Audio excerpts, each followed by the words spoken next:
What's going on, everyone? Welcome back to Aiming Up with Kenneth and Trey, episode 7. With us today, as always, is myself, Kenneth Almond, and then Austin Stout is joining us today.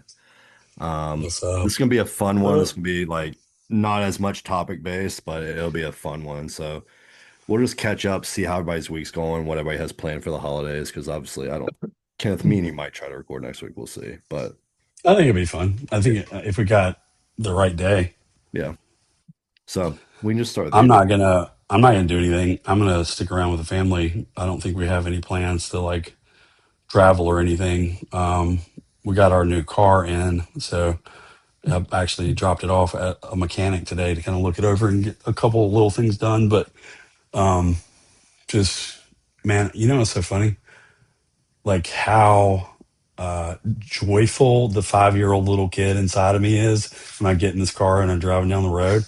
It's like it's like nostalgic because it's like it's like a 2015, but it feels older than what we typically drive, right? So like your Cadillac, Austin, like I'm sure it's got like some futuristic stuff to it or something. 2017. So it's still, I mean, it's newer, but It looks fancy, I don't right? have anything that new, bro. I mostly drive my Ridge Line that has Right. 300,000 miles on it. Right. So we all kind of live in the same place where it's like my regular car is a 2003. So it's a Ford F-150 and it's old, but it runs fine and it's great, whatever. Yeah. And but then this Lexus that we have, it's a GX 460, Yeah. but it's like Nice car. plush on the inside. It's plush on the inside. We're gonna Yeah. do some like off-road stuff to it. But when I was driving it today, I was like just genuinely happy because I remember when I was younger, my dad and I would like walk through the parking lot in a grocery store and he'd be like, "Oh man, look at that Lexus. It's so cool." And he could never afford a Lexus. So it's like kind of righting the ship of something that I was missing when I was a kid. But even though it's an older one. But anyway, that's been my day. And I don't think we're gonna do anything other than hang out and, go to church. That's a So big, the 460 is a pretty big model. Yeah. it's the Like a one midsize or that full size. so once we got in it today, I would say it's a little bit bigger than a Highlander, Okay. So but smaller than like a Sequoia or yeah, yeah, I got you. the LX 550 is like the luxury big one. Got you. And Yeah. what's cool is it's got the barn door Hmm. that swings out. Yeah. So that's good for the dogs. And Cool. it's got really like light interior, so it makes it feel like it's really luxury and it's Hmm. black. But we're gonna lift it, put some off-road tires, put a roof rack on it, put a potentially a new grill, delete the chrome. It's gonna be cool. Heck yeah. I'm glad you Yeah, guys got that figured out. That's good. Yeah. bro. It's we're still waiting on the money. Believe it or not, we just went and purchased it already. It's like we're still. I mean, the insurance company is wild. Is wild. I've never seen anything like it in my life. I think he's muted. Did he I freeze? think he's stuck. Got froze for a sec. There he We're is. good. Oh, I can still see you. Yeah, that's great, man. What do you got about going you, on? Trey? What are y'all doing? We'll do Austin. You can get me last. Um, we will we will wake up here Christmas morning, do our thing. Probably I'll probably stop over at my parents. I think that's pretty much it. We used to do in years past, we had done Christmas Eve here with everybody, like outside families, and then we did just Christmas Day in the morning by ourselves. We've changed it up a little bit this year. So um I mean that's pretty much it. It'll be nice though. It'll be chill. That's all that I can Yeah, ask for. Best thing in the world is just sit there and just stare and not be bothered. and not have and have no You drama. know what I Yeah, mean? Like I right. could I feel just it. Yeah. just sit there and just like melt into my chair for a couple hours and not worry about anything. So I do have a question. Are you watching Stranger Things? I have not watched the new season. I'd seen the old ones. Michelle's been on kind of like crime kick. We actually just started a new show. called Monster. It's that one with Ed Hardy, I think, in it. Oh, About bro. is it pretty gnarly? Oh, yeah. It seems like it's gonna be Oh, yeah. Yeah. cool. The Ed Um, Gein one? yes, that one. Oh, bro. It is like that'll rock your world. Great. It's pretty Ready to crazy. have some Now, nightmares. I like that stuff. Donna doesn't like watching that stuff, but it's I mean, I was probably like 20 minutes in and the shock factor was pretty high. Yeah. Like that's what I mean, like I was like, whoa, and I don't get shocked easily. So, Yeah, we watched the first episode last night and it was definitely caught my attention. yeah, when he was in his women's panties and like choking himself from the Yeah, doorway. asphyxiating. Yeah. Yeah, that was wild to me. I was like, okay, this guy, and you know where he's from? Wisconsin. Yeah, I figured a Midwest Did you know all of farm. them are like from the Midwest? Like Yeah. something's wrong up there. In Like you guys in a aren't lot of far those from there. serial killers, yeah. Well, I'm pretty sure I could be wrong, but I'm pretty sure that I can't remember if it was Dahmer or who it was Dahmer. It was Dahmer. He went to was Ohio State. was at Mansfield prison for a while, Yeah. the like where they shot Shawshank. Yeah. Oh, Mansfield. So Mansfield Reformatory now is historic. It's not Yeah. open anymore, but you can go do tours there and it's super cool. So I've been there a couple times where they shot the movie. It's no gnarly. Like, kidding. I mean, it's like a castle. That's It's wild. yeah, you just walk in, you can do tours, guided, self-guided. There's haunted tours. Um, Oh my the, gosh, that's crazy. the solitary confinement there is, I mean, it's like in the basement, and it's like in the summer, it's like 100 degrees, and they said there was rats all over the ground, and there's zero lights, and it's just like it's gnarly. Wow. I always Yeah, thought that like solitary confinement to some degree, if you're like that disturbed to get there, you might like it. I don't know, potentially, maybe someone, I don't know, man. but But anyhow, yeah, I've seen the monster thing. I don't know. I mean, uh, did you see the one before it? no, we just started that. We haven't really had a show on in a while. I've just been busy, so we started something else. But Did you like Stranger Things when you saw it? yeah, I think it was good. Bro, the last season is blowing my mind. It was good. Yeah, Yeah, I'll it's good. probably check it out. I like I like most things. Michelle likes all the smut, True crime stuff. Yeah. and likes all kinds of like smut reality shit with, Oh gosh, yeah, I can stuff do like that. that. Yeah, yeah. What about you, Trey? Nothing much. We'll do birthday stuff next week for me. Yep. Um, Oh yeah, yeah, so me, 31, right? unfortunately getting old. You're over the hill. Yeah, I'm well You have over any it. gray? Yeah. Hey, are you using that hair stuff yet? No, I will this week. I gotta get a before picture. But Val told me I'm starting to bald in the back of my head. Well, it's okay because Austin's gone white. Dude, I'm rapidly like I saw a picture of myself from when Michelle and I met, and I had a little bit of salt and pepper, and I'm like, what No. the hell? I'm My just gonna say eyebrows, this. dude, my One day we eyebrows were are on a turning call. white. Dude, one day we were on a call and like the sun hits his head and his face just right. And it was like I was like, oh my gosh, my friend is getting ancient looking. He's so gray. It's wild. And then I thought I probably contributed to at least a little bit of that. Do you think Probably. that adds credibility?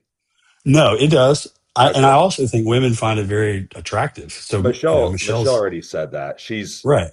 It's a lot different, it's a lot different for men. She very much likes that. And she's like, you get Give me the better salt and looking pepper. as you get, she's like, you're getting better looking as you get older.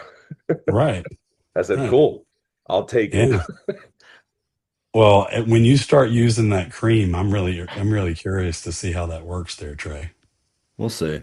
Yeah, so we'll do birthday Tuesday. We'll go to her parents Wednesday, or no, whenever Are you Christmas going is. to a certain place to eat?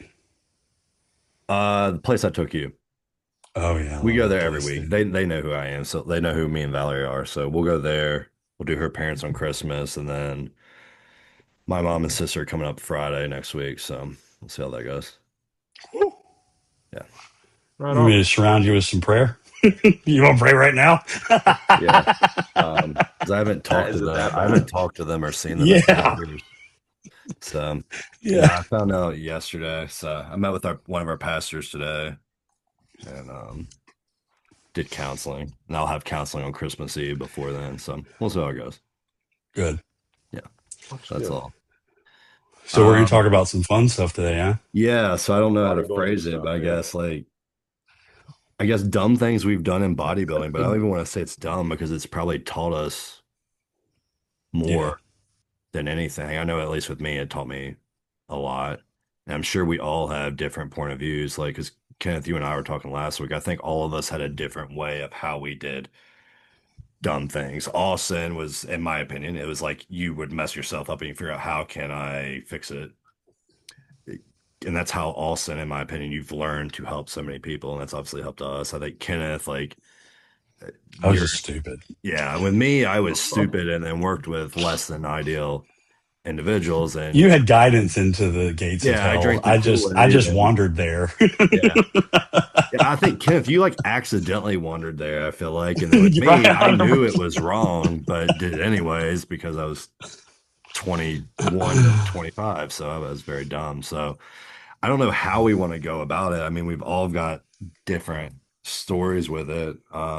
I know we spoke about a little of them last I week. want to hear some of Austin's because I that's one Well, thing that we haven't ever dove into. what's I think really important to point out too that a lot of people don't know is all three of us here, we have mix of demographics, but we all work with functional health, regardless of what our other Yeah. demographics are.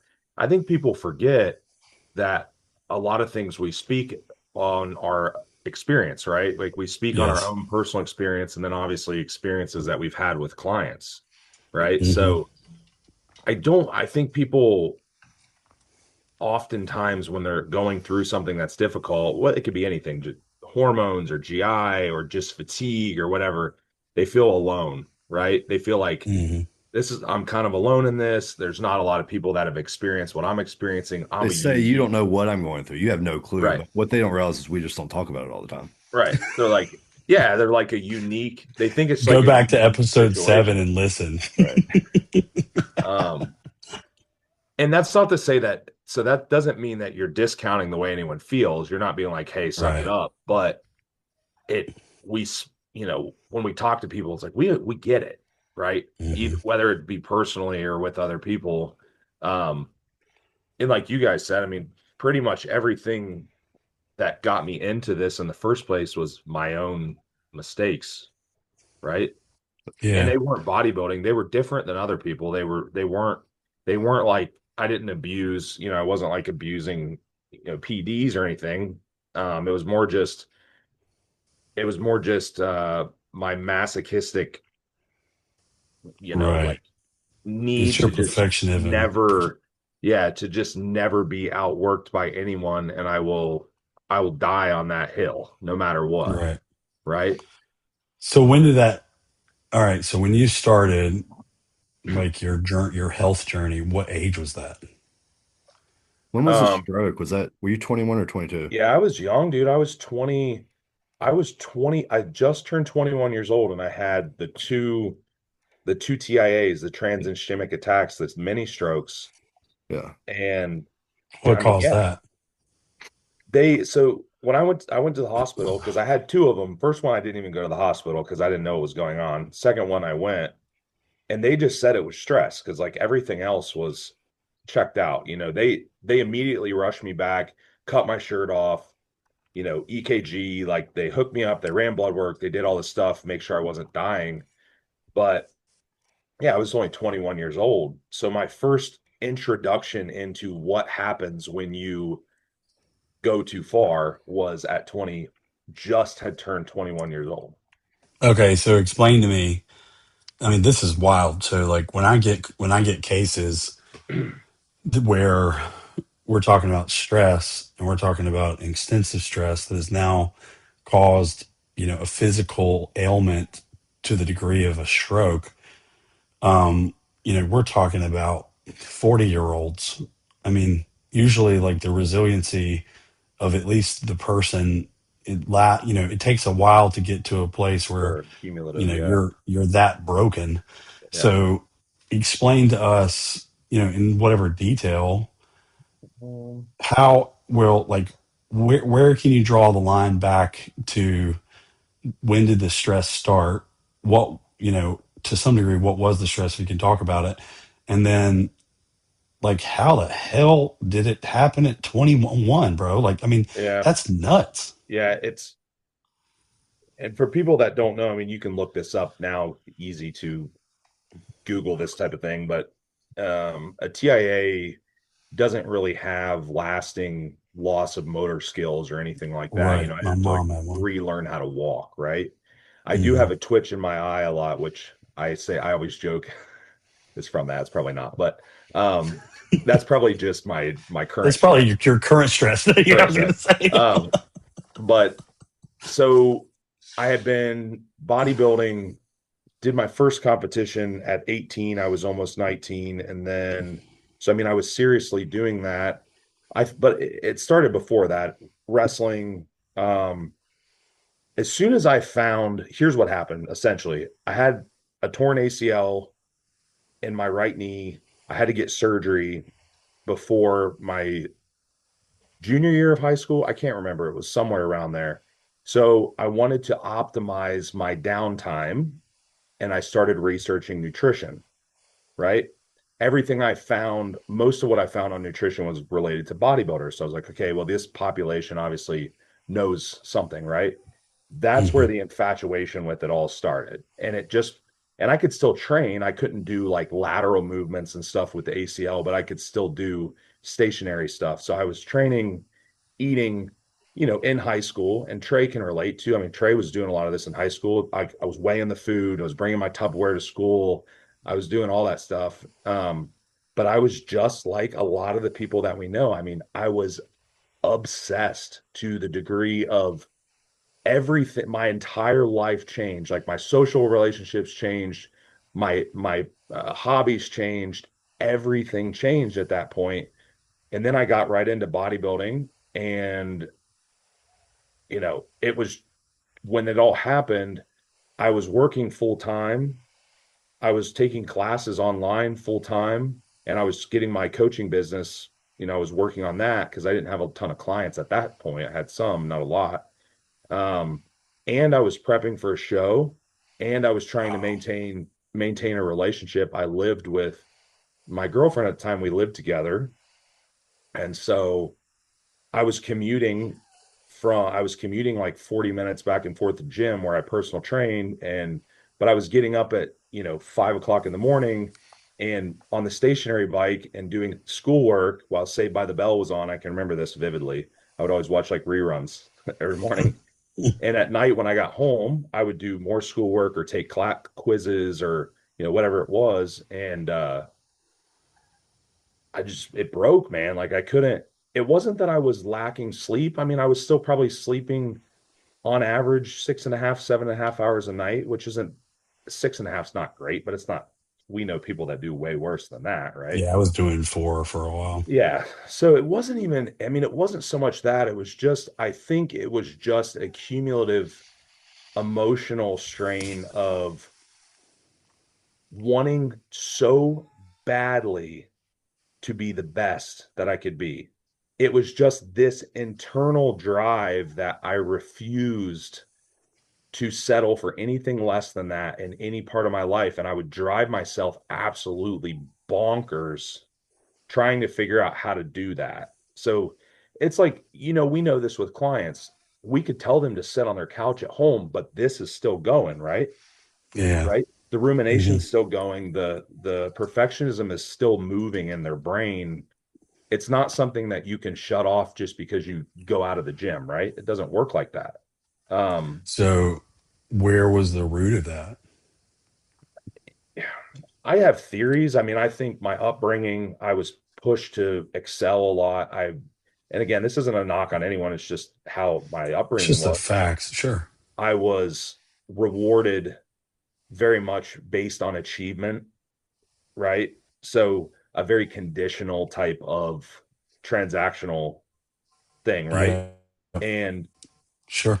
I liked, I liked winning. I was the captain of the team. I fucking got mad at kids if they messed around and got in my way at practice. Like I was serious about everything that I did. And um, I mean, growing now, I know a lot more now. I understand my upbringing played a part in that. I also understand now that there's probably some personality traits that when I was very young, I was diagnosed with depression and a couple other things. And I think that it probably is not that. I think it's probably more like maybe on the spectrum a little bit, Yeah, and that's just yeah, joking. I I can mean, see it's that. just kind Well, of a I mean, I can kind of conclusion see that it. it's just kind of a conclusion that we've come to over time. So yeah, just a relentless psychological drive, and it just Were you broke me connected down. with your emotions at the time? Yeah, I mean, I've always been very much connected with that side of myself. I've never been um, muted emotionally, right? Okay. Um, in fact, I was Because always because a very lot of people, that's what happens though, right? They push, push, right. push, and they're muted emotionally, and then all of a sudden you have a stroke. It's like, Yeah, never you was know, like that. Never was like that. I was very, very much emotional, passionate, you name it, whatever adjective you want to throw in there.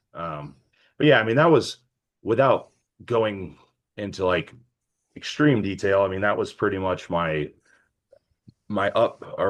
first experience. I went to the emergency room, they cleared me, blah blah blah. I basically took the next day off, and then I finished the prep and I won my first NPC overall in that prep and hung my hospital wristband on my trophy from the show. wow, wow. Yeah, Which my one was that? ER Was wristband. that Ohio State? Was that I did two shows. So I did it's probably up here somewhere. I did the NPC. There was a natural Pennsylvania yeah. PA show. So I won my class and the overall, and then I went on later and did the Mid Atlantic Grand Prix, which was Andy Bartolovich's show. Yeah. It was at the casino at the time, at Yeah. Wheeling Casino. I won my class. I did not win the overall, but I won my class completely it was natural. Yeah. And It's because you were peeled out of your mind, weren't you? oh yeah, grossly grotesque. Like I remember my dad went to that show because I barely was old enough to get in because you had to be 21 to do it because it was Yeah. at the casino. And I was so just like a melted candle by the end. My dad basically had to like help carry me off the back of the stage because I was just fucking toast, dude. I mean, I Were was you cooked. you were coaching yourself? Mm, So I think that in that prep, I think Jason Theobald was yeah. helping me at that time. I'm pretty sure for Okay. that prep. If I remember correctly. And then fast forward a little bit, I got introduced to Serrano because after that prep, I just never recovered because I just didn't know what the hell I was doing. And Where did you find Serrano? there was a guy at the gym that I went to. He stopped in every once in a while. He's since passed away. He had some very rare, some autoimmune diseases, which I wish I knew more now. I did Yeah, not sure. then. Right. But he was a very well respected powerlifter, big Samoan guy, 1,000 pound squatter, When did he like pass? Andre. Oh man, a few years ago, wasn't that long, Because it's been since I've been here, because I've met him. He five went to years Met. ago Yeah, at he went to most. Metro, right? Yeah, he went to Worthington, but he came to Yeah, Delaware a few times yeah, with because that's me. where And I met him was at Delaware. yeah, to put it in perspective, I mean, he was like warming up with the 140-pound dumbbells, which were the heaviest ones on the rack for shoulder presses. Like that was, he was So just it's kind of like the guy sent you on freak, Instagram who grabs the 100-pound dumbbell with freak, his hand and dude. moves it. Yeah. Should have been like in rugby or some, just I don't know, something like that. But regardless, he hooked me up with Eric, and then Eric ran blood work and all that stuff. I think, of course, my testosterone was, I don't know, 100 nanograms or something. It was very, very low. But I was super depressed. I my relationship had ended around that time. I was living in an apartment behind the gym and basically just crying myself to sleep every night and just willing myself to get to the gym every day to train people. And, got to put your face on to do all that. Oh yeah. I was still taking my classes. I refused to give up on anything. But yeah, I You're got still that introduced way. to Eric. Yeah, You're still that way. stubborn, but I mean that's the early part of the journey. That's the infancy of it all, right? Hmm. So So how did it translate anything like, so once you got to that place, you had the mini strokes. What did you start to like, how did you start to unpack that?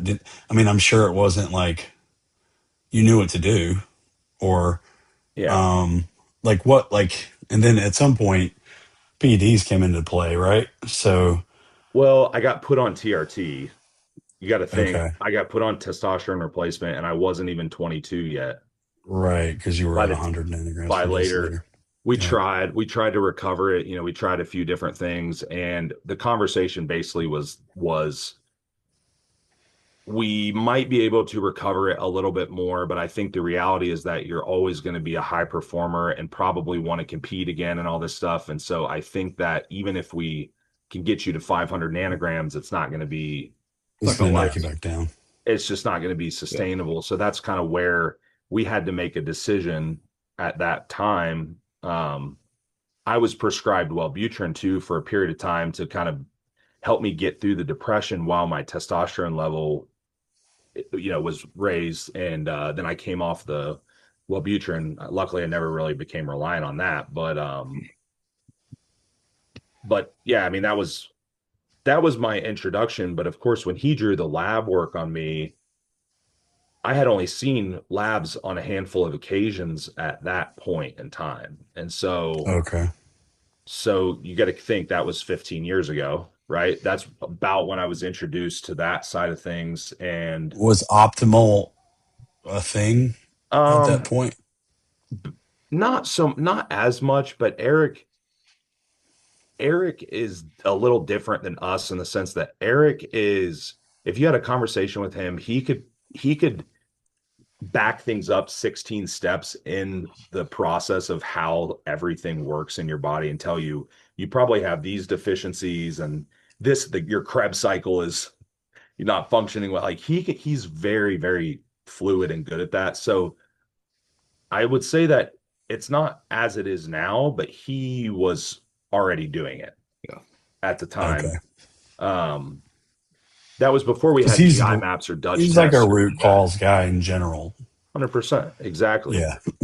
But basically what he had explained to me, the understanding of like, this is what allostatic load is, this is what stress is doing to your body, here's why you're depressed, here's, so on and so forth. And so then I took it upon myself to just start researching and you got to think, you had to research. It was not, you could Yeah, not just you go, had to go to a book. you had to go to a book. You had to go, if you were getting online, like you had to vet things out very carefully because the access to information was just not the same. And Right. there was no mentors, there was no anything. Was there Um, any book in particular that you can remember?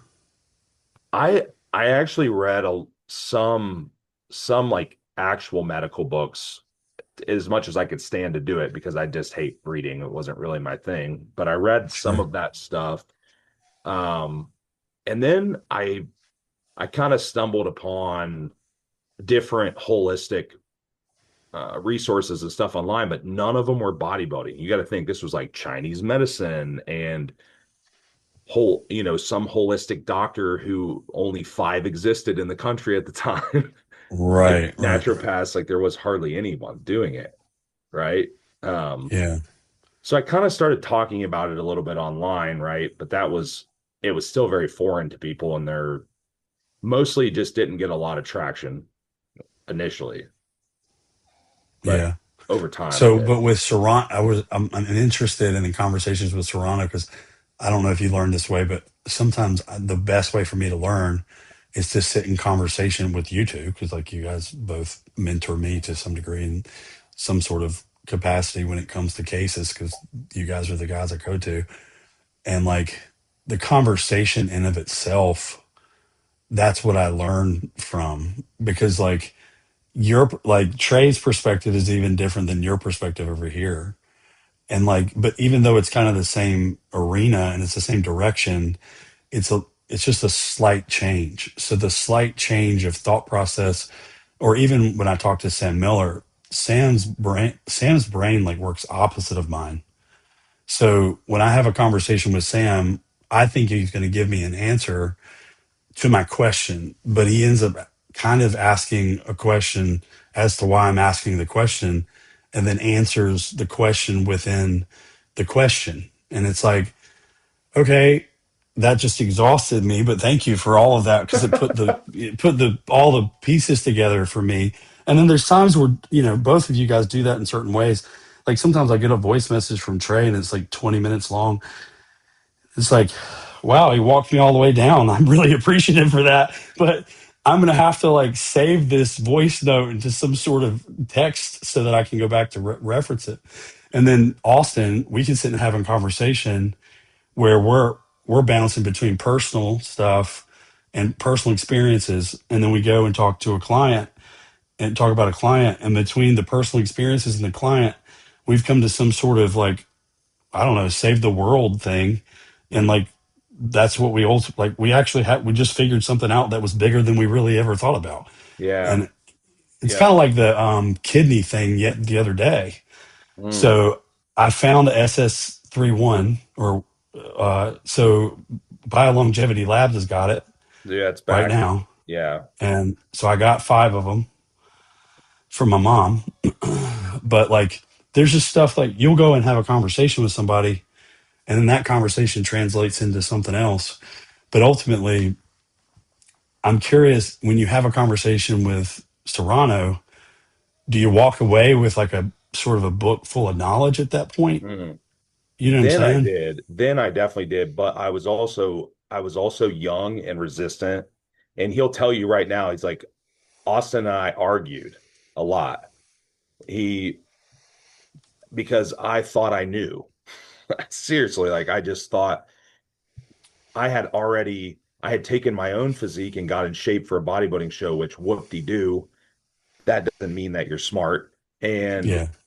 basically the only reason I did that is because my ability to suffer was high. So I just, willed my way into it.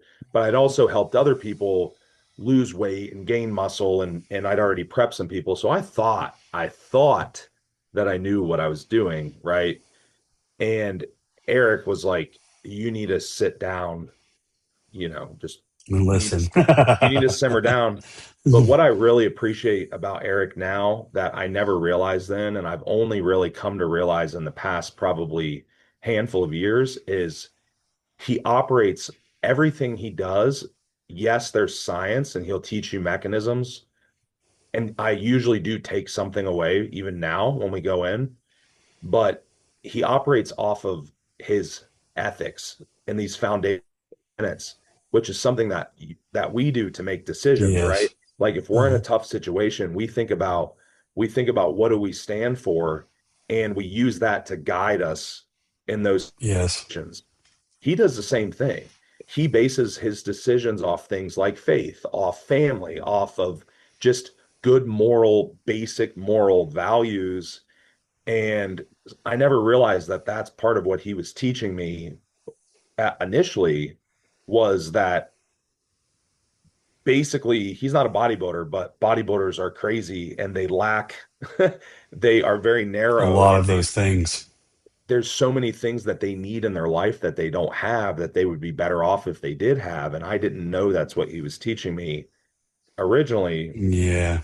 but now I get it. And now when we go in and he talks about situations, I'm like, dude, this is like the stuff that I'm trying to show my clients, like, hey, you want to be a better bodybuilder, you need to do this other stuff in your life and be a more complete person. I Yes. wasn't a complete person. That was part of my problem. right? I Right. was a I was a crazy person. I mean, I would do whatever I needed to do, and I'm still a bit of a crazy person, but I'm a lot more complete and rational and well-rounded, you know? Yeah. So today I had a check in from a client, and he actually lives nearby, and I've trained with him once or twice. He's a really good guy, and he has these bouts of like high stress and high anxiety and stuff. And, we just looked at his labs. He just randomly ran labs and didn't tell me, like some of those people do that. Well, he trained the night before. Yeah. He drinks like no water. And when I get the labs back, it's not pretty. And like, it's not terrible, but it's not pretty. It's not what you want to see because, it's all kind of skewed, especially from a dehydration standpoint. And so I had to walk him through like, hey, like we need to not pull labs randomly. We need to, kind of wait 48 hours, 72 hours before you go and you do labs, don't train, and then, really be hydrated before you get in there and all of that. Well, through that conversation, you know, I was on his check in and he said, on Sundays, I get this stress, this like insurmountable stress. And he's a church going guy, a Christian guy. And so I can talk about my faith pretty openly with him. And, over the course of the last 3 or 4 weeks, our family's just been through it, man. Like the stress has been extremely high. It feels like, a spiritual attack at this point. It feels like the opposition is trying to knock us down from, we have, I think Austin and Trey and you and me is like, we have this purpose. There's a purpose to what we do, and it's a grander purpose than ourselves. And to bear the weight and the burden of other people and help them heal, and that requires a special type of person, but it also requires like a faith in something greater than you and a relationship with your creator. And if you want to do it well, I think. And ultimately, like I sat there and I realized today, I haven't been able to be consistent in the gym, and all the stress has just kind of consumed me. And I'm trying to get back to where, we're making progress in the gym. So I was like, okay, even though I've got all this stuff to do, I'm going to go to the gym today. I'm going to put some Jesus music on in my ears, and I'm just going to try to train. Like, and that's not my normal thing, really, usually. But like over the last, probably like few weeks before the accident, that's kind of what I was doing. I was going in there, and the way I view training, it's like, in the Bible it says, "Work as you would unto the Lord," and it's like, okay, well, let me work in the gym as I would unto the Lord. So I go in there with the intent that I'm gonna train hard, dude. It's like the best training session I've had in like a while. I even PR'd. I'm like 3 or 4 sessions out, totally in the gym in the last 4 weeks, and ultimately it dawned on me.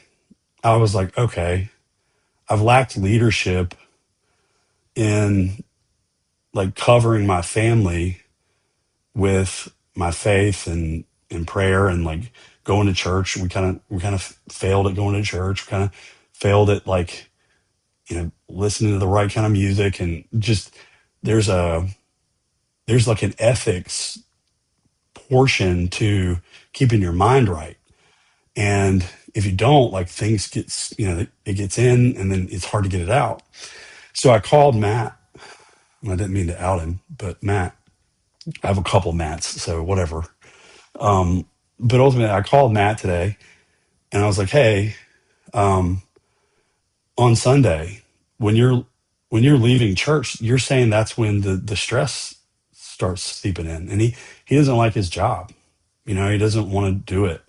I'm like, "You can choose to worship in church and be joyful, and carry it through the rest of the day, and focus on being joyful in and around your family, and covering your family as the masculine leader, and like don't, even if you're a little stressed, like manage that stress and show up for your family."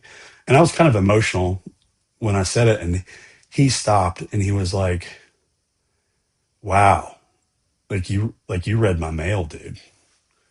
Like it was like, I kind of reached down inside of him and pulled out what was really going on. But it was because it was going on in my own life. And so in that same aspect of like, you're looking back at, you know, Serrano, and he's like, "Hey kiddo, like look at all this wisdom I'm laying down on you." And like you're so young and you're so like you want to control all the things and you want to be the best and you want to do all the things. And it's like sometimes it's the journey and it's a plan that's greater than you. Because I'll say this, and this is to brag on you a little bit, Austin. And don't worry, I'm coming for you too, Trey. So you changed the game, bro. Like you changed the game.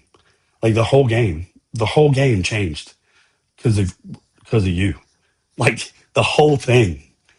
And so your approach to being the best bodybuilder or to be the best whatever it is that you're applying yourself to, like you single-handedly brought people into this industry and made them look at it in a different way, and it all sparked from this like crazed obsession of being great. But the whole time you're trying to be a great bodybuilder, and what you've done is you've built this really, it's kind of disappointing how lack the credit you get. But in the big scheme of things, if everybody wants to just sit and like watch a Eh, minute, there's, I'll that's say that's this the though, deal. there's a lot of people, there's probably a lot of people that get a lot more credit than me and make way more money than me that started with me. Right. And that's what I'm saying. So there's And like there this are lots ethics of them. part of it, right? So like even Serrano, like Serrano probably could be a multi millionaire dude. He's not. Right. I He mean, but he's he fine, but yeah, he takes his knowledge and he passes it down as a mentor, and that's what we're called to do as men. that's his And like that, purpose. right. So we have Yep. this purpose that's greater than our job. But Yep. it's interesting. We've all had to suffer in our own way and make stupid decisions, whether it's PEDs or whether it's stressing yourself to the max and having many strokes. We're all coming to the same conclusion that there's Uh, these tenets in our life that you have to be more balanced and like sustain success. you know what's So really important about what you said, and Trey, I think you will resonate with this heavily, is when I could imagine if you told a client, like, let's talk about Christmas next week, you're like, you don't have to train on that day and you can eat a meal of your choice and you can enjoy it. Old us might have thought, man, that's can't do that. That's really that's difficult. wild. But I think a huge problem with a lot of our industry is that a lot of the people that are giving advice on these things, like, I don't know, changing their lifestyle and changing their mindset, they haven't really done it enough themselves. Yeah. I am proof that you can. I'm still a bodybuilder. I'm still a crazy bodybuilder. I still train hard, but the amount of things I fixate on and think about and ruminate on, and when it comes to like my bodybuilding and nutrition and all that stuff, dude, it is nothing like it used to be. So it's like when I'm telling people this, I'm like, listen, you can do it. It's possible. You I'm can telling heal. you from experience. Like Yeah. and that's so hard to get through because when you're in it and you're feeling it, it feels impossible. Right. It feels impossible to make those changes because it's so scary and it's so So hard, so but it's it is interesting at possible. 21 years old. You've had, I mean, honestly, like at 21 years old, if I would have had a stroke, it probably would have changed my life forever. You know what I mean? Like I Yeah, I probably, guess. I don't know that I would have like entered into the bodybuilding world just, in general, but like at the end of the day, from that point forward, I want to know the absolute most stupid thing you've done between then and now. Or Oh, did it change the fabric of like you like what you're going to do, and you've just been really calculated and conservative the no, entire time? I've had plenty of other instances, knock on wood, like nothing like that. But um, I mean, yeah, preps are never like the easiest thing for me. Never. Dude, I've been to some of the hotel rooms when you answer the door and you are like 1 foot to death. And you're just you're like, I'm dying. I had in my last, most people don't know this, but in my last, I'm sure they would be maybe surprised to hear it. In my last prep last year, I had a really stressful stuff going on. I had a massive, what I assume is like colitis flare up or something, and I was bleeding out my ass for like 2 weeks straight. And I'm talking like fill the toilet full blood, Yeah. you Yeah. know? And I mean, I blacked out, fell off the toilet. I remember a story in prep of standing up after taking a dump in the morning and just completely blacking out and broke, like I had blood all over my face, and I crawled into my living room. At the time, I like crawled in my living room and I didn't know what the fuck was going on.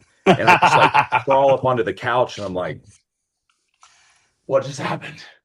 Oh my Blood gosh, on my dude. face.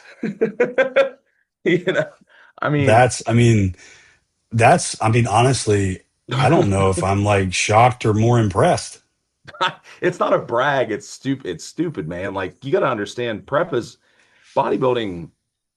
We try to be calculated, but contest prep, the absolute best thing you can do in a contest prep is be as prepared as you can prior to the prep.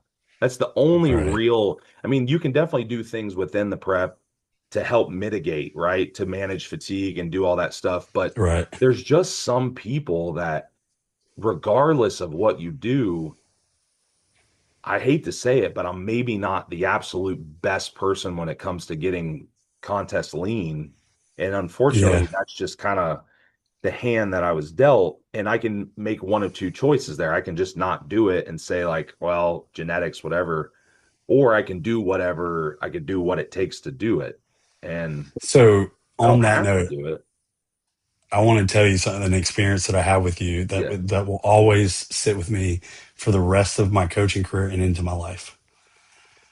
So I'm, you know, if anybody that follows me, the bulk of my business is functional health. I integrate it into bodybuilding, but like 10 to 20% of the bodybuilders. And you have to have like, it's like a certain personality. They have certain characteristics that kind of are my clients. I don't know why I draw them in the way I do, but they all kind of have parts and pieces of me that are similar. But this particular client, um, and I was like, I didn't want to make a mistake with their health. And I also didn't want to make a mistake in the prep, and I wanted to make sure they were lean. And I was walking you through what I was doing, and I was like, okay, we're like 4 or 5 weeks out, and I was like, what do we do? Like, I feel like I've kind of done everything, and you like Yeah. you leaned in, and you were like, I can't imagine what I full, said. full send it, and I was like, what do you mean? You were like, You're like, you I'm know what already I mean? sending it, bro. Like, I don't have any. You were like, you know what I mean? And you were like, drop the bottom out of the calories and like just full send it. And I just remember thinking, okay, well, actually, you know what? This feels exactly right. This feels extreme. Bodybuilding's extreme. And we gotta roll with this, right? We gotta send it. And so that's what I did. And this girl came in freaking peeled, son. Like it was wild. Like when she showed up on the stage, it was such a drastic difference than everybody else. And and I remember thinking, okay, there's just going to be a time where you're going to have a colitis flare up. You're going to fill up the toilet. You're going to fall off of it, and you're going to try to get as lean as you can. You know what I mean? Like that's what it was. It was like, okay, we're going to roll the dice on this. But like we were as prepared as we possibly could be, Right. and like let's just see what happens. And it was like, and that's the other thing you do, man. You throw something at the wall, and it sticks almost every time, And bro. just don't do it for too long, right? Right, 100%. That's Pull her up, what pull her we've up. learned. That's kind of like what all three of us have learned is, I mean, Right. even Trey, it's like sometimes we'll be in group and Trey, and it's so funny to me because Trey will be like, yeah, well, I'm rotating protein veggie days. And they're like, oh my God, protein veggie days. I'm like, it's a day. It's one day. I mean, I'm like, they have like 2 years worth of adipose tissue. Like I hardly think that that's dangerous. Well, we're talking like it was sub 800 calories. Let's just say that. I mean, it But was that's like full send it go. but that's the thing is we're in this weird industry now where it's like everyone's afraid of everything, or there's still the old school people out there who are like, I don't give a shit, caution to the wind. Why? Like, why can't we? Yeah, There's yeah. so Like few do a of us. little. There's so Yeah, few of us in that graph that fall in between both circles, right, right. which is So is crazy. we have 15 minutes, and what I Yeah, want to like do because I what know we you have a call, and I don't want to leave Trey out because I'm coming for you. Like I want to know. Like oh yeah. let's go full send on the stupid because boy, you think you've done the most. Out of us, Where's Boston Yeah. Lloyd? I worked with Trey Boston for a Lloyd. little bit. Yeah, so There you go. That's the Just reason. not as Like that. long. Just didn't do it as long, yeah. thankfully. I don't know. You go first. What's yours? uh, well, I'll say this. My first show, I was scared to do testosterone, and the only thing that was available was like Epistane and methyl what was it, methyl Methyl stimbolone stimbolone, Yeah. stimbolone, and over the counter. Yeah. yeah, over the counter. And there was one other one that was like really strong. It was really strong. And so at the beginning, I was like, let's try the Dimethazine. Epis. That's what it was. It was I did all three at the same time. It was super DMZ 2.0 or Yeah. 3.0, Yes. So I which did was, all by the three. way, was the most gnarly oral. People are like Anadrol. I'm like, no, nope, nothing compares. Yeah. So I did all three of those at the like at the very tail end of the prep, and then like going into the rebound. But at one point, my blood pressure must have been so high because anytime that I like put any pressure to take a dump or like to pee or anything, it was like I would see stars and I would like start to sort of black out. And I never passed out, but I will say there was one morning I woke up and I was peeing blood. And I was like, I've never seen this before. And so I go into the doctor, and the doctor's a friend of mine, and the doctor's a bodybuilding like fan. And I'm talking like homeboy's got a muscle magazine on his desk. And he has no concept of functional health, and I didn't at the time or anything. And dude, he looks at me and he's like, "What are you doing?" And I told him, and he was like, "I wouldn't do that anymore. But you look great." And like he put an EKG on me, and he's like, things aren't good. Like you need to stop doing what you're doing. And I still didn't listen. I mean, ultimately, like my pee cleared up. I think it was more of like a dehydration thing. But at the end of the day, um, I pushed it, and I put myself in such a hole that you know I had to go on TRT for the rest of my life. And but I had never done any anabolics at that point. So then when I entered the world of TRT, I met Patrick. And when I met Patrick, Patrick was like, "Hey man, like we got to do this like healthy." But instead of like understanding what he was saying, because like I think I've even early when we were working together, Austin, I'm like, can you do the math on the where do I pull the needle? You know what I mean? Like, I remember I'm like, what's up at messaging you and being like, can you do the math on this? And I'm sure you were like, oh my gosh, this guy. So he's telling me like to do a certain amount of tests and a certain amount of deca.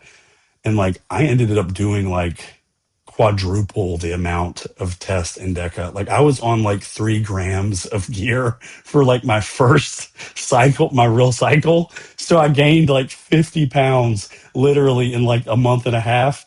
And like I remember getting ready for like a business trip, and I was a sales rep, and he had to wear nice clothes in this function, and I had not tried on those clothes, and I didn't have anything. I didn't think anything about it, and I packed them, and I flew out to Las Vegas for the show, and when I got to Las Vegas to put my clothes on, first of all, getting my arm in the sleeve was almost impossible, but I finally got it on. And when I went to button it, the buttons came to about right here.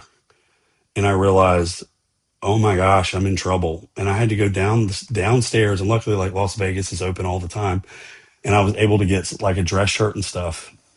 And I went back and I'm telling Patrick just casually in the store, I'm like, hey, yeah, like and he's looking at me, he's like, dude, I told you to take this amount, not this amount. Like, what are you doing? And then I would just experiment with things and not tell anybody. Like, I remember at one point, I was taking T3 like throughout the day and eating Pop Tarts just to see what would happen.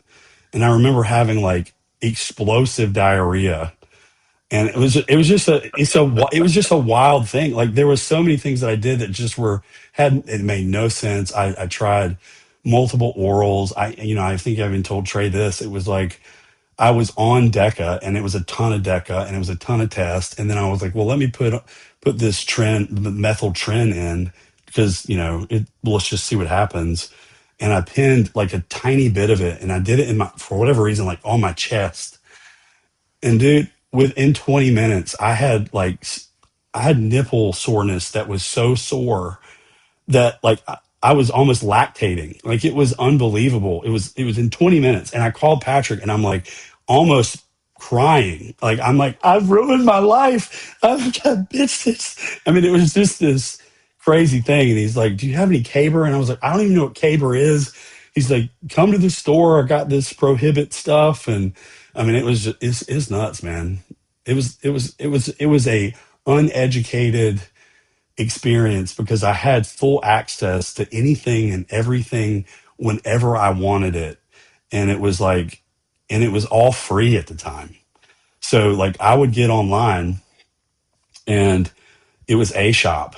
Like Yeah. I could order whatever. And I had these money orders that I'd already used.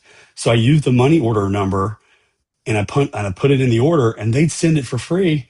And they weren't checking the money orders because they were getting so many orders. So I had like $10,000 of gear at my house. I could just do whatever I wanted to do anytime I wanted to do it. And I would just pick and choose randomly during the day. Like, I think I'm going to try a couple milligrams of Anavar or whatever. And it was such a strange experience, but I learned a lot of like what not to do and how things worked. And ultimately, like, it translated all the way into this class that I ended up taking with Sam. So Sam Miller was my first experience with the functional health side. So I took functional nutrition and metabolism specialization. That's his class. So I'm sitting in this class. I'm the only bodybuilder in the Zoom call. There's 30 of us. There's probably 25 women. There's probably 5 dudes. And Sam's talking about like HPA access and all this other stuff. And I'm like, I've like messed it up so much that I know a lot about what he's talking about from a pharmacology perspective too. And so I'm kind of nodding my head, and everybody else is completely lost. I mean, all the girls are like, I have no idea what you're doing or what you're talking about. And so after the call, Sam calls me and he's like, hey, like, how do you know what you know? Like, you don't, I wasn't the know it all, but I knew more than everybody else. And I was like, well, this is what I've been doing the last like 5 years. And he's like, oh my gosh. So it's not as crazy as Trey, because it feels like Trey sort of willingly went into the lion's den and was like, shoot me up, baby, let's go. I didn't do Yeah. that. It was just a complete mistake. Excusably though, because at least people have to remember, if you're doing that now, there's no excuse because there's too much information. Like you might do something kind of wrong, but there Right. is no reason right now that you should be that far off. No. And at the time, there was no education. There was no real Right. education. And if I did seek it out, it was like a Boston Lloyd type situation where I was like, Right. that doesn't sound like I should do that. So I'm just going to play with it all. So, and Trey then Trey is took it to the extreme. Trey is like, do you think you still have any SEO left in your body, stuck in encapsulated in I your don't know. Like it took a long time for like the knots in my lats to like go away, and I don't know because mine wasn't like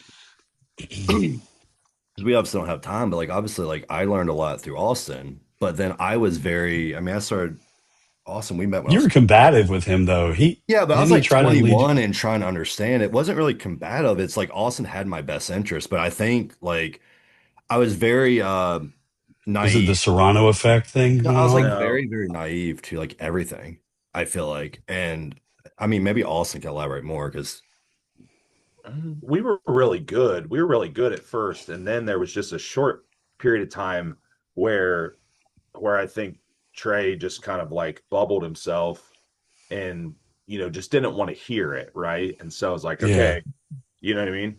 There wasn't a blowout or anything. He just didn't really want to. We just didn't really want to hear it. So and I think a Sure. lot that's of it was that like was that. I was in such a bad place. And that's like I always call that my party phase because I didn't drink, I've never drank, I never did anything. I just went straight to steroids and doing much and I hated needles. I just went to it.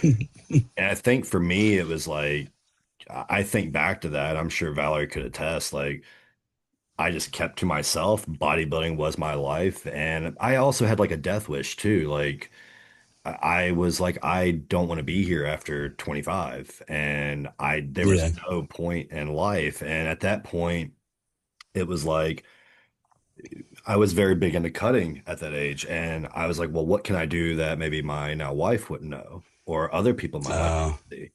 And so I was like, cool, like I've got this bodybuilding show. I'm just going to do as much as I humanly can do because that's what people that I was easily influenced by would recommend. And I was like, cool, we'll just do it. This is a way that I can hurt myself. And it's like, oh, I just died for a good cause. I died for a pro card and a do well. And I was not like a good bodybuilder at all. And I think with me is just like take as much as possible. And I think I had made a who lot is the biggest influence though for you? in terms of what PEDs. Yeah, like going the extreme that way. Well, it was weird, like because a lot of it I learned from Austin in the healthy ways because that's how I coached. Was like literally like Yeah, how Austin was, and I think Blue, like I don't want to name call but Blue helped a lot and taught me a lot of what I would not do. And then Boston, yeah. even though Boston would do like bully people and do stuff, I did have like somewhat of a Good working relationship with him. relationship. We were talking, there's a few other individuals, and I think that last prep leading up to 2020, I was just taking everything I possibly could, whatever I get my hands on. And that's where I was over 100 grand in debt. And my dad had lent me a bunch of money to help pay off my debt, and I blew it on drugs. And I was just not in a good place. And it was like Valerie was in her graduate school stuff. So it's like I literally could do whatever I want and just pin everything and see what happens. Yeah. And I'll share a photo like on here because it came up when I met with our pastor today.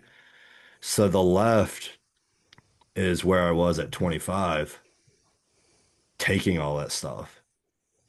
This is at 29 years old. Oh, And you can see like you look it's ancient. yeah, and Actually, kind of that's look like Alex Keekle. well, no, it's almost like that Aaron Clark effect. Like me and Very Austin have much. talked about that. It's almost like that Aaron Clark effect where you take all that GH and it almost ages you even more. Yeah. And I think like that was my crazy stuff. It was just like a death wish. It wasn't like I knew there was no benefit for it. I knew it wasn't normal. But I think I was like, I'm gonna do one more show. I'm gonna be done. I'm either gonna die or it's gonna work out. And it's probably the best thing that could have happened. Like I always look back, and that's where 2020 is where I feel like my life really changed for the better. And I think going through that like forced me to learn. And obviously like Austin had a lot of sit downs after and was like, dude, you just need to get your life together and get it figured out. And And that's that's what kind of the conversation we have with most people. It's yeah, like you kind of need to get your life together. And then once you get your life together, we can help you in all these other areas. yeah, And it goes back to that whole like Serrano kind of saying, hey, kid, you need to get your life together. Like, cause I'm no, trying to teach you these things. And it's, That's really interesting. Yeah, like because I remember I like one of didn't. Austin's seminars, Serrano found out what I was doing. I remember it's when I first met Anthony Gastor. Serrano pulls me and Austin in the freight room, and like Serrano is just berating me. He's pissed. Well, then he berates Austin. He's like, "Why are you letting this kid do this stupid stuff?" And Mm. like Austin Lewis said, "I have tried. He doesn't want to listen. He's not open to hearing this right now because Uh, that was prime start of like the drug addiction stuff." but And what a cool like how many people can say that Dr. Serrano pulled you off to the side and was like, "Hey, don't do that." You know what I mean? Eric thinks bodybuilding's stupid. yeah, he So, thinks it's the dumbest thing ever. which in all Right. fairness, he can make a good argument for that. Sure. But Trey had um right when we reconnected again, if I remember correctly, there was something like, I mean, your blood pressure was crazy, but it was, your glucose was like over 200, taking like 200 units of Lantus every day. And I'm like, okay, I'm like, whatever you're doing is not working. Right. Yeah, So like my insulin we levels need were to over figure out, 50. My HDL was like a 1 for years. I was like, we And need to figure out what's going on here. Oh my gosh. yeah, Wow. I would love to see some of that lab work. it's in there. I mean, we could dig it up. And I mean, that's what's hard. When I work with bodybuilders now, they're like, oh, you never competed. It's like, well, no, I do have this history. It's just I've put away that history because that's not Right. who I am anymore. And it's shaped me to Right. now. So, Hmm. no, like this was a It's good like one. some different pathways, but to the same result, I Yeah. guess. Yeah. Yeah. Yeah. But no, I think this is a good one, guys. I think with Austin, it allows Dude, I people loved having to you be on. I really with it. appreciate you coming on. And Yeah, like, I know we talk, pretty often, but at the end of the day, like, man, anytime we can get you on the podcast, I think it'd Yeah. be great. yeah, So, Yeah. I think this was helpful. I hope people, again, like, I hope people could just take away understand that if there's a coach talking to you that has experience, like, they're not just talking to you to hear themselves talk. You know what I mean? Like, right, they've been there, they've lived it with themselves or other people, and you should listen, yeah, you know? 100%. Like, it's not an ego thing. It's not that we don't want to be combative. We want people to do their best and be able to do the things they want to do. But man, what we don't want you to do is what we did. Yeah, 100%. Right? Yep. And Hmm. it's difficult. A lot of us just can't sit by idly and watch it, right? Like, we're not going to do Right, it. We won't coach in that way. yeah, right. And that's what it boils 100%. down to, yeah, You're exactly right. you know? So, well, I appreciate you guys having me. I'm going to jump on this next call, but whenever you want me to, I'm open to coming back. for sure. Let's go. Cool, Appreciate it, fellas. man. We'll get this posted tomorrow, guys, on Friday, and we'll try to do a next one. If not, happy holidays, and we'll talk soon. Thanks, guys. All right.